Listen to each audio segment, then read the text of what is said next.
آج کل خواتین بالکل احتیاط نہیں کرتی اس معاملے میں کہ تیز قسم کا پرفیوم، تیز قسم کے عطر اور تیز خوشبودار پاؤڈر لگا کر گھروں سے نکلتی ہیں، مارکیٹ وغیرہ کی طرف جاتی ہیں، اور جہاں جہاں راستے سے گزرتی ہیں ان کے آس پاس گزرنے والے غیر محرم مرد حضرات ان کی اس خوشبو کو پاتے ہیں، محسوس کرتے ہیں، انہیں خوشبو آتی ہے تو وہ ان کی طرف مائل ہوتے ہیں۔ خدارہ میری بہنیں اس معاملے میں احتیاط کریں، احتیاط کریں، کہیں آپ اس حدیث کا مصداق نہ بن جائیں۔ طویل حدیث ہے، ابو ہریرہ رضی اللہ تعالیٰ عنہ روایت کرتے ہیں کہ نبی کریم صلی اللہ علیہ وسلم نے فرمایا کہ جہنم کی دو قسمیں ایسی ہیں جنہیں میں نے نہیں دیکھا، ان میں سے ایک قسم ان عورتوں کی ہے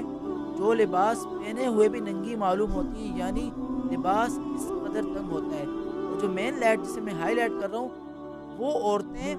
غیر محرم مردوں کو اپنی طرف مائل کرنے والی ہوں گی، اور ان کی طرف مائل ہوں گی جب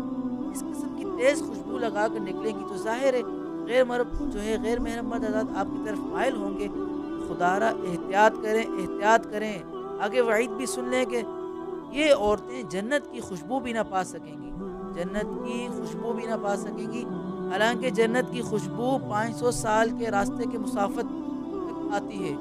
اتنے لمبے فاصلے تک جنت کی خوشبو آتی ہے، اور یہ عورتیں جنت میں داخل تو دور جنت کی خوشبو بھی نہ پا سکیں گی۔ تو خدارہ احتیاط کریں۔ اور ایک اور میں واضح حدیث آپ کے سامنے بیان کرتا ہوں، نبی کریم صلی اللہ علیہ وسلم نے فرمایا جو عورتیں خوشبو لگا کر گھروں سے نکلتی ہیں اور ان کا گزر لوگوں کے پاس سے ہوتا ہے، غیر محرم مردوں کے پاس سے ہوتا ہے، اور وہ لوگ اس کی خوشبو کو پاتے ہیں، انہیں خوشبو آتی ہے، تو یہ عورت زانیہ ہے، اور اسے دیکھنے والی ہر آنکھ زنا کار ہے، یعنی زنا کرنے والی ہے، تو یہ عورت ان کے لیے بھی زنا کا سبب بن رہی ہے۔ تو خدارہ